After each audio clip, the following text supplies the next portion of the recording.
السلام عليكم ورحمة الله وبركاته. صباح الورد والفل والياسمين عليكم. ازيكم حبايبي؟ عاملين ايه؟ يا رب تكونوا بخير. النهارده الفيديو بتاعنا هنشوف يومنا كده جميل قوي. هنعمل اكله، يعني هنحاول نغير في الاكل. تمام. هتشوفوا بقى الاكله بتاعتنا النهارده. هنعمل بزله بالكفته. تمام. يعني بنحاول نغير، يعني كفته رز ندخلها في الخضار بحيث ان الولاد ياكلوا الخضار، يحبوا الخضار مع الايه، مع الكفته. تمام. انا هبدا دلوقتي اعمل بس البصله بتاعه البزله. تمام. هخرطها في الكبه، هفرمها في الكبه، ومجهزه معايا الطماطم. طبعا البصل ده انا ايه، غسلاه كويس كده ومظبطاه. وبعد كده هعمل بقى الكفته معاكم واضربها بكل مكوناتها كده في الكبه ونشوفها مع بعض.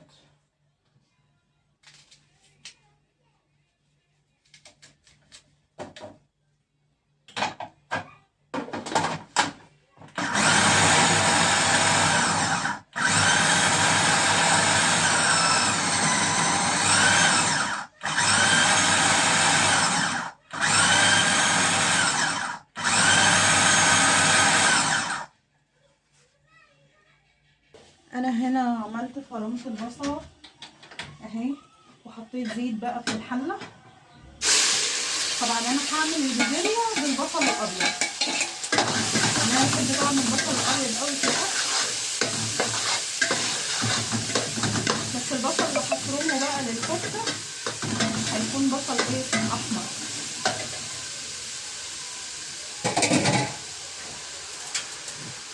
انت بتحط زيت.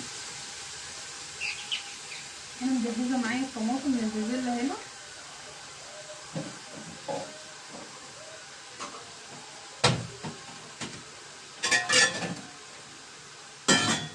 مجهزه عصير الطماطم من اول ما البصله تصفر نبدا ننزل ايه، عصير الطماطم.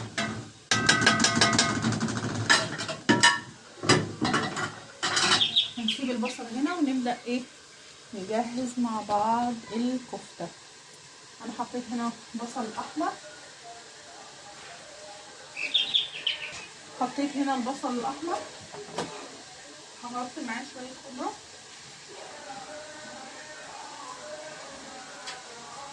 انا بحتاجه ناعم خالص عشان الكفته.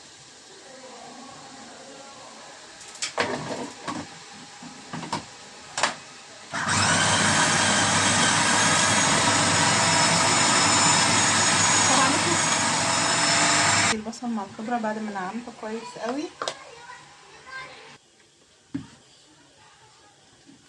انا طبعا البصله اصفرت، هحط لها حته توم،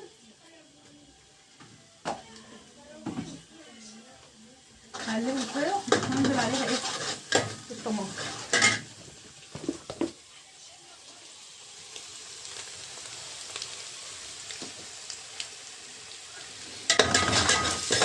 انا مش عايزاها اكتر من كده، حلوه. هنزل عليها بالطماطم، هحط البزله على طول تستوي مع بعضها على ما اعمل انا الايه.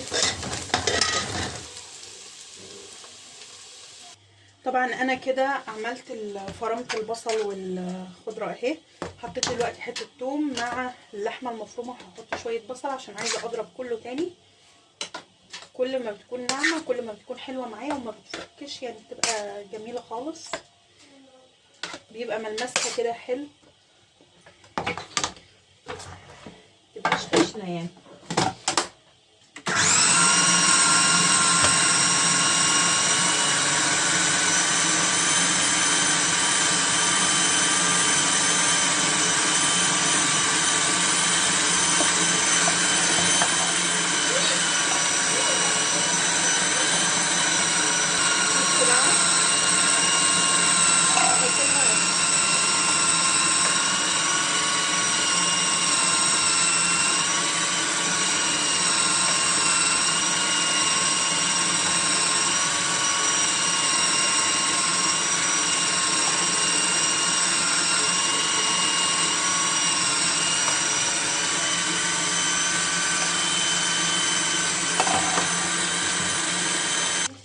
انا حطيت البازلاء اهو، طبعا حطيت ربع معلقه سكر كده صغيره مع الطماطم. تمام. ادي اللحمه بتاعتي، حطيت لها الملح والفلفل والكمون والكزبره والسبع توابل وفلفل اسود، وهبدا احط معايا الرز المطحون. هحط لغايه ما الاقي الكفته كده ايه بتمسك معايا كويس.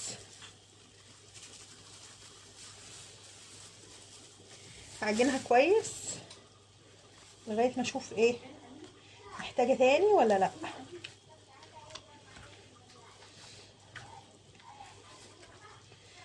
طبعا انا بعمل الاكل، مش هعمل رز النهارده، عندي شويه رز موجودين من اكل امبارح. حطوا لايك واشتركوا في القناه وباي. حطوا لايك واشتركوا في القناه وباي. دي المجنونه دي المجنونه رغان.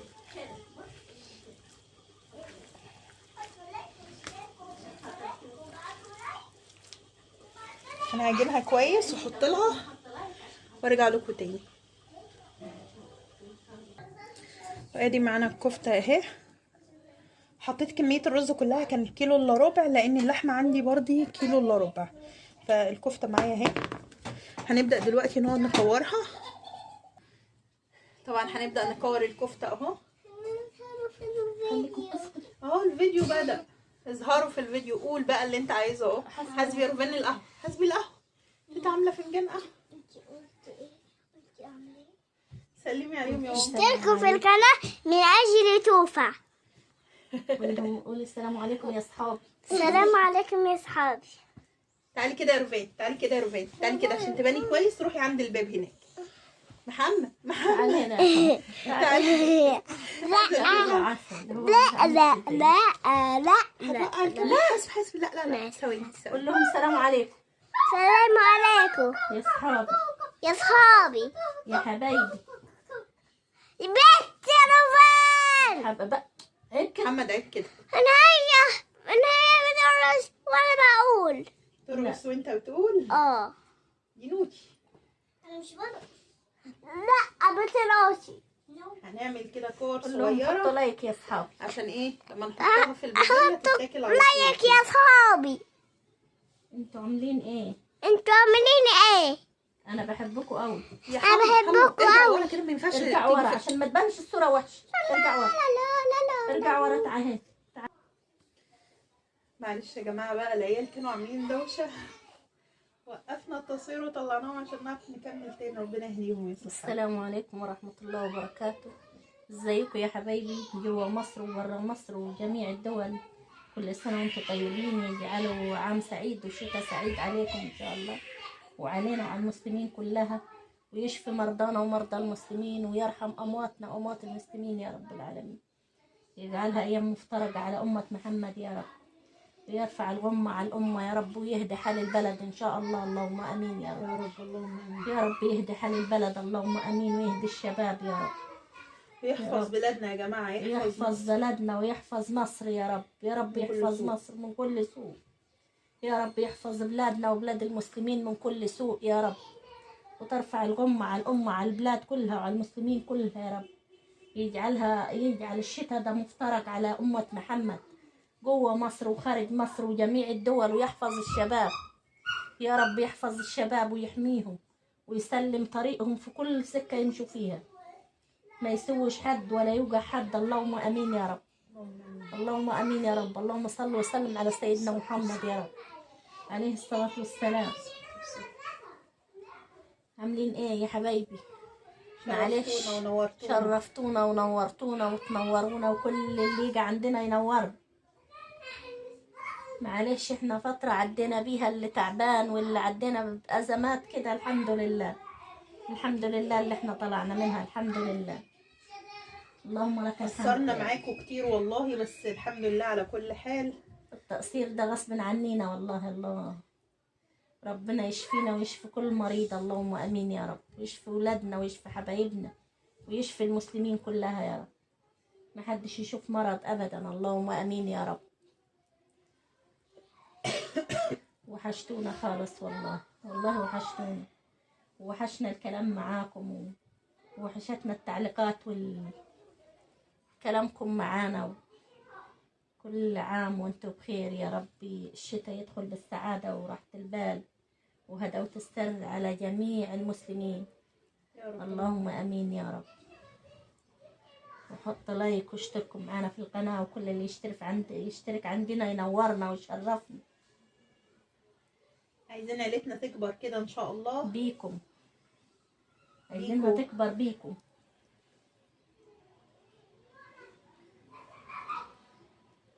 العيال مغلبيننا مش عارفين نعملوا حاجة منيهم. كان الحته الصغيره الجديده ولا الكبار؟ كلهم غير متعبين. ربنا والكبير يهديهم. كله عيب كده. تعالى يا محمد خلاص. تعال يا روفان محمد، يا محمد تعال يا محمد يا بنت، روفان تعال هنا قول لهم سلام عليكم. يلا، اقعد هنا أهو. جنبي كده قول لهم اه سلام هم عليكم. شايفينك دلوقتي. يلا شايفينك قول لهم سلام عليكم. انت زعلان انت ليه؟ زعلان ليه؟ ماشي ماشي ماشي.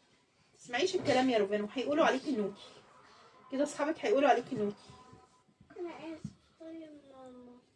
طيب قولي لهم سلمي عليهم وقولي لهم كويس ازيكم أهو. عاملين ايه. قول لهم ازيكم عاملين ايه. خلاص ماشي. على كل اللي عملته. لا ما تبقى زعلان خلاص. عشان ما يزعلوش هم منك. يلا يلا قول لهم عاملين ايه يا حبايبي. سلمي عليهم. عاملين ايه؟ اشتركوا في القناة من أجل توفى. من اجل توفى. ما ينفعش يشتركوا في القناه من اجل حد تاني، يعني من اجل ماما ولا من اجل تيتا ولا ومن اجل اشتركوا لكل العيلة بتاعتي. لكل العيله. عيلة هارك. اه عيله هالك. خليتنا كل نهار يعني وعيلة أمينة الترك وعيلة انت خليتنا كل نهار كده. وعيلة هارك. هارك وعيلة مين يا عم؟ سبايدر وعيلة أمينة هارك مين يا عم؟ خليتنا كرتون يعني؟ احنا كرتون. احنا كرتون. كده يعني ينفع؟ احنا لعبة. احنا حاسب لعبة. برجلك يا حبيبي. احنا لعبة. وعرجلك يا نوش، وعرجلك احنا لعبة. لا مش نقول اوعى رجلك تحط حط ايدك ايدك عيب كده، كده غلط. شاطر عشان يعرفوا مين اللي شاطر اسمع فيكم القناة. صح. عشان لا يشوفوك كده يقولوا ولد شاطر ويسمع الكلام. بس هم حمو وتيتا ونوفان وماما ريهام وعمر وماما عزة وماما عميدة وجدو هبسي جدو حبشي حبيبة وتيتا حبيبه. وتيتا حبيبة. جميل. الجاب حتى اللي في الصعيد. جاب وكمان جاب جاب العيلة كلها. وكمان رمتي ها؟ رمتي رانتي. ورانتي كمان. رمتي ايه؟ رمتي مين؟ رمتي مين؟ لسه ما جاش. بس عيب. لما يجي. لما يجي ان شاء الله. رانتي مين؟ رانتي العروسة. بتقول عايزه اشوف البيبي بتاع رانتي، بقول لها لما يجي ان شاء لما الله. يجي تشوفوه، هيجي البيبي بتاع رانتي وتشوفوه وتشوفوا ابن احمد وابن خاله احمد طبعا هم بيعرفوكوا على العيله اللي جوه اسكندريه وبره اسكندريه في الصعيد. ابن خاله احمد. احنا اهلنا كلهم يعتبر في الاقصر. ايان ابن خاله احمد. عيان مم. وريان ايان وريان. ريان اخوكي. ريان ريان أحمد. ابن خالي. وايان ابن خاله احمد. ايوه وريان كمان ابن خاله احمد. يا سلام. لا ريان ده يبقى لك ايه؟ انا عايزاه يبقى خاله. يا هبله يا بنتي. انا هسميه بعد ما يكبر هسميه ريان ده. طب بعد ما يكبر هسميه عمر. كمان عمر يعني انتوا عايزين تكرروا الاسامي في كله؟ ايوه كفايه علينا واحد من هو كل واحد فيكم. سبايدر مان يعني هسميه عمر. يعني هو لا احنا سميناه محمد عشان محمد خاله. عشان خاله محمد احنا بنناديه محمد في البيت. عندنا كان دول. مكتوب في الشهاده ريان واحنا بنناديه محمد في البيت. سميناه عشان على اسم خاله محمد. يعني هو سبايدر مان. مم. وانت والبيبي. دلوقتي نحمر مع بعض الكفتة. طبعا البسلة على النار بتستوي.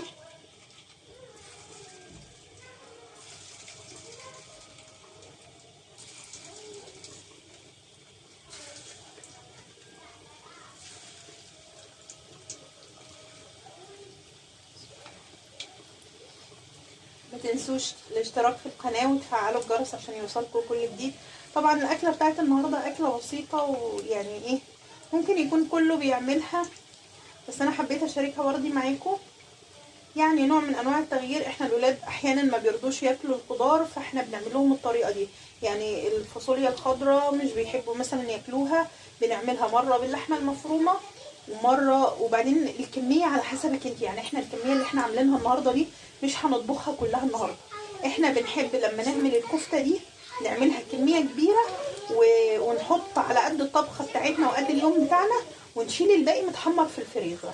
في اي وقت احترنا هنعمل اكل ايه ومش عارفين هنعمل يومنا يعدي ازاي، يعني نطلع الكيس بتاع الكفته المتحمره اللي في الفريزر ونعملها ايه، نعملها على بطاطس بقى، نعملها على فاصوليا خضراء، نعملها في الصلصه بس يعني ساده من غير اي حاجه، وايه ويومنا بيمشي. يعني اللي هو بنعدي اليوم. بتبقي عملتيها مره كده، مره واحده عملتي الكميه بتاعتك وارتحتي وعملت لك يومين. يعني عملتي النهارده مثلا اكلك وعملتي في يوم تاني، تمام. ممكن لو الكميه اكتر تتقسم على 3 مرات. فاحنا الكميه بتاعت النهارده ما شاء الله يعني هترمي كتير، لان احنا بنعملها كور. بصوا بنعملها كور صغنونه كده، ماشي. فالكوره الصغننه دي يعني لو هو هياكلها بالرز بتبقى ايه على قد المعلقه بتاعه الرز، لو هي بالعيش على قد برضه ايه لقمه العيش اللي هي صغنونه كده، ما هيضطرش ان هو يقطع والكلام ده كله. لا هي كوره صغيره يا دوب يمد اللقمه بتاعته كده يطلع معاها الخضار وايه وياكلها على طول. فبالنسبه لهم بتبقى سهله وحلوه، وفي نفس الوقت الكور الصغيره دي بتخليها ترمي معاكي ايه كميه كويسه. لو انت مثلا عامله، طبعا لو طلعت معاكي العجينه تمام حسيتي انها طريه ومحتاجه رز بتزودي لها. عايزه مثلا ما عندكيش رز ممكن تحطي لها بقسماط، تمام. بيمسكها كويس قوي البقسماط وبيخليها حلوه جدا وبيديها طعم حلو برضه، تمام. انا العجينه بتاعتي على فكره يعني كانت حسيتها طريه شويه، فالرز اللي عندي كان خلص فحطيت رشه بقسماط كده. بس طبعا كان في وقت دوشه الولاد اللي كانوا مظبطيننا ما شاء الله، فمعرفتش اصور بصراحه. فقلت اقول لكم كده وانا بحمر الكفته ان انا حطيت لها شويه بقسماط علشان ايه يمسكها شويه معايا.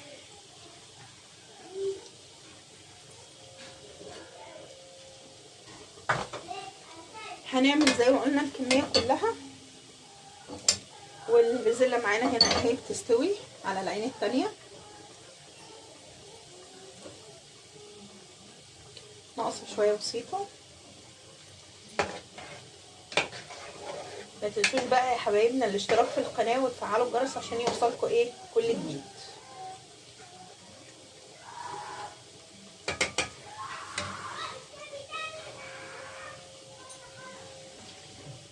في نقطة مهمة بقى أنا حابة أتكلم معاكم فيها، يمكن أنا نزلت بيها فيديو شورتس، تمام، وحذرت فيها كل الأمهات وحكيت لكم اللي حصل معايا، بس يمكن كمان ما قلتش بتفصيل كويس يعني. فأتمنى إن شاء الله يعني يكون في متسع إن أنا أقول لكم أحكي لكم يعني اللي حصل معايا بالظبط في تعب ريان. بس خليني أحكي لكم كده وإحنا بنحمر الكفتة وأقول لكم إيه اللي حصل معايا. ريان كان تعب معايا ودور برد عالي جدا، بس الموضوع زاد معاه وبقي مش قادر ياخد نفسه. كنا يوم جمعة، الدكتور بتاعه طبعا مش موجود مسافر. اضطريت ان انا بتواصل معاه دايما على الواتساب او اتصال، فتواصلت معاه. هو دكتور سيد الدهنة عندنا في الفلكي في اسكندرية، تمام، على فتحة الفلكي. دكتور اطفال ما شاء الله عليه، وربنا يبارك له ويجعله في ميزان حسناته.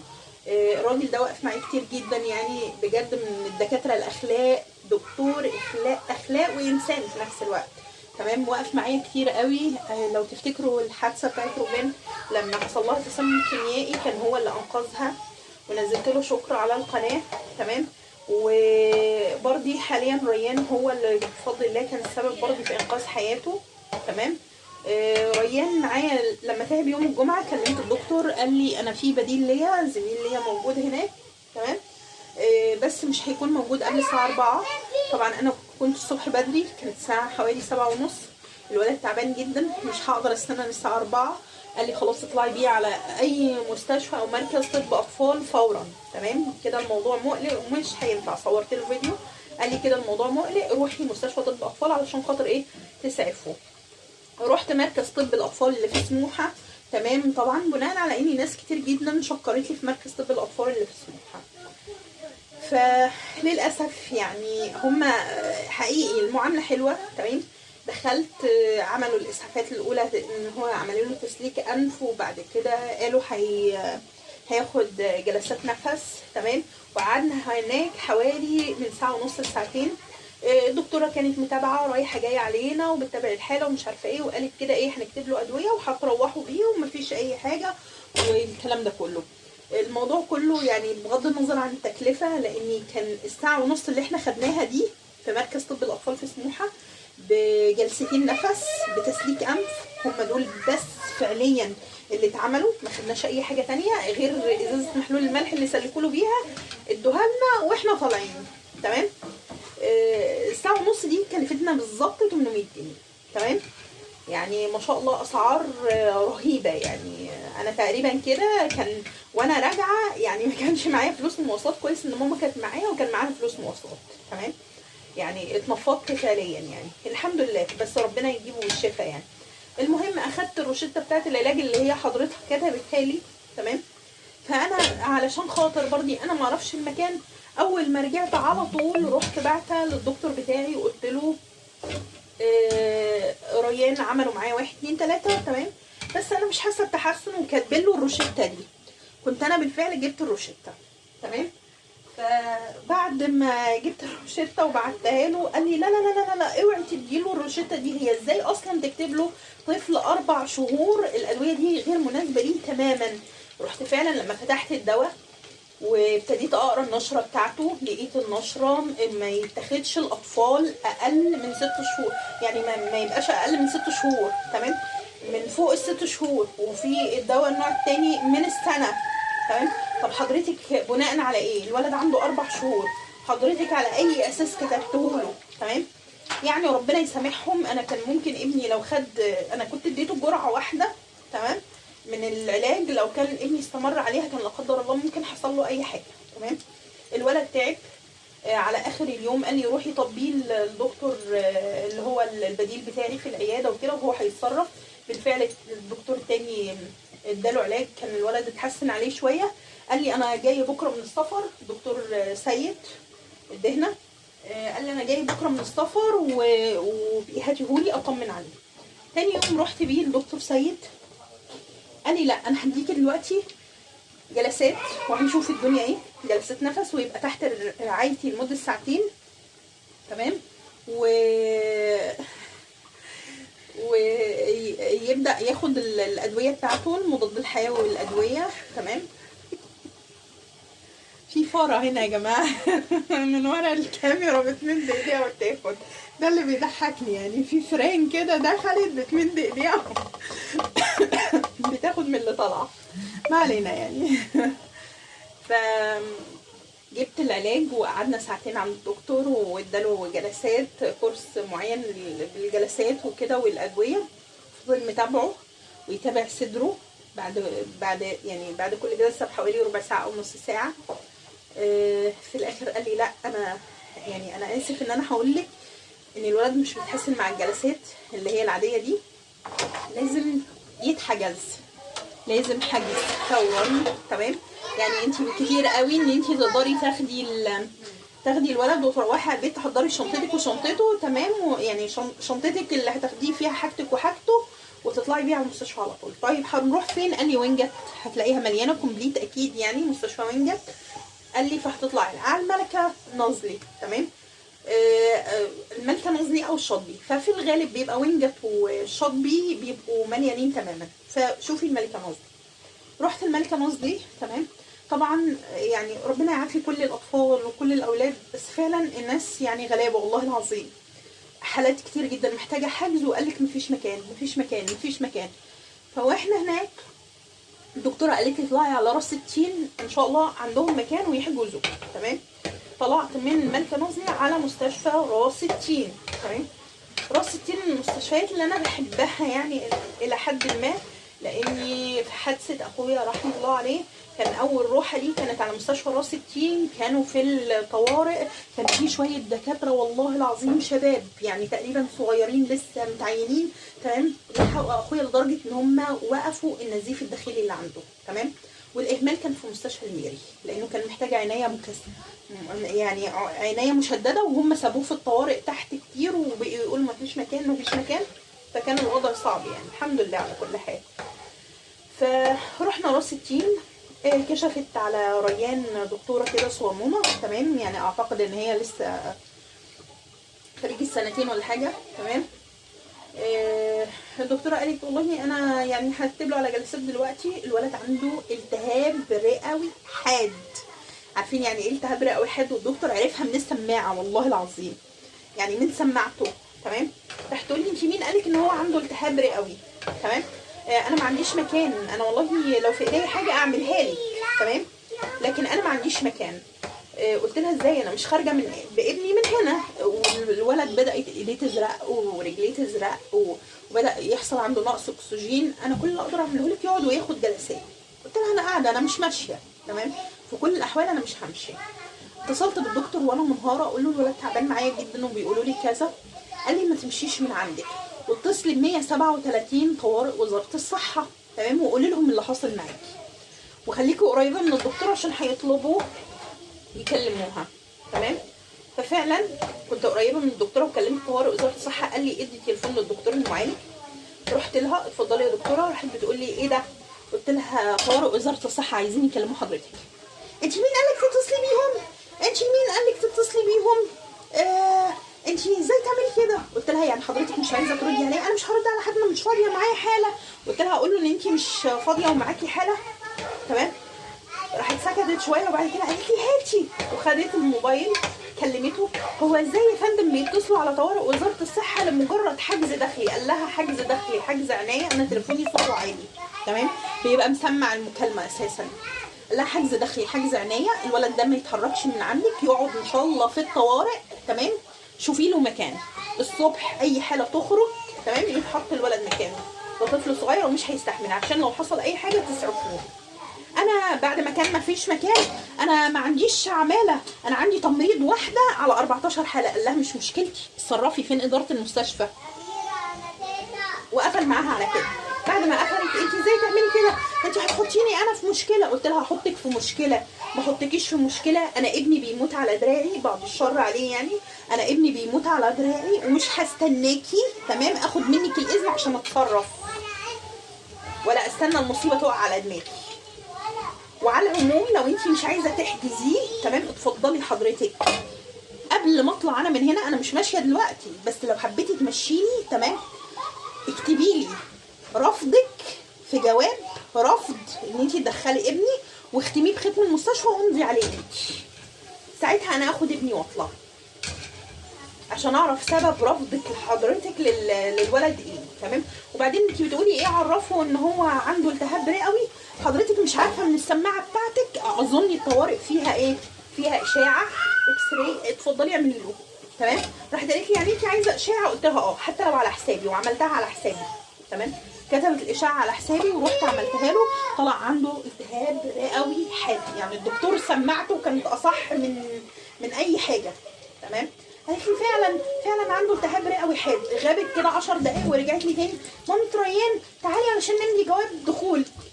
نمضي جواب الدخول. رحت امضي جواب الدخول وخلصت كل اجراءات الحجز والورق المطلوب مني كنت واخداه معايا وكل حاجتي كانت جاهزه.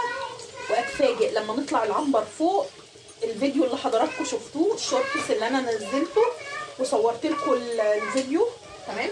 العنبر 3 سراير فاضيين، قاعده لمده 3 ايام لوحدي في العنبر، مفيش اي حالات معايا. باقي العنابر مليانه وفي عنبرين فاضيين بنفس الوضع كده، وهم بيمشوا الناس من تحت ويقولوا لهم ايه؟ مفيش مكان مفيش مكان. والله العظيم كان داخل مع ابني ريان بنوته عندها 2.5 شهر. انا كان ناقص شويه وابوس على ايد مامتها اقول لها ما تمشيش، بنتك صغيره جدا عندها التهاب رئوي حاد برضه، بنتك صغيره هتروح منك، خليكي قاعده تمام، لو حصل حجز الريان صممي انت كمان ان هي تتحجز تمام. لو هنقعد على سرير واحد يا جماعه دي حالات محتاجه تمام. انتوا يعني راعوا ربنا في الاطفال اللي داخله لكم، دي اطفال مش حد كبير هيستحمل، دي اطفال رضع مش هتستحمل. طلعت فوق تمام، والله العظيم يعني فعلا شيء محزن. هم فتره الحجز فعلا كان طاقم التمريض ربنا يبارك له، والدكتوره المشرفه المعالجه ربنا يبارك لها، غير البنت اللي هي غير الدكتوره دي، يعني الدكتوره دي انا ما شفتش وشها تاني على فكره يعني الا مره واحده. لكن الدكاتره الباقيين كانوا كل شويه يدخلوا، كل شويه في مواعيد كشف، بروتوكول العلاج ما شاء الله حلو جدا، اجهزه النفس كل شويه مكتوبه جلسات نفس وعلاج، ويجوا لكم في المواعيد. يعني كانوا يجوا الساعه 3 الفجر يصحوني ميعاد العلاج بتاع الولد، يجوا الساعه 7:30 ميعاد العلاج بتاع الولد تمام، والجلسات بتاعته. لا كانت الفتره دي الحمد لله عدت على خير الحمد لله. بس انا كل اللي عايزه اقوله يعني لو كان يعني الدكتور ده ما قاليش على طوارئ وزاره الصحه، انا كنت عملت ايه بابني؟ كنت عملت ايه؟ تمام؟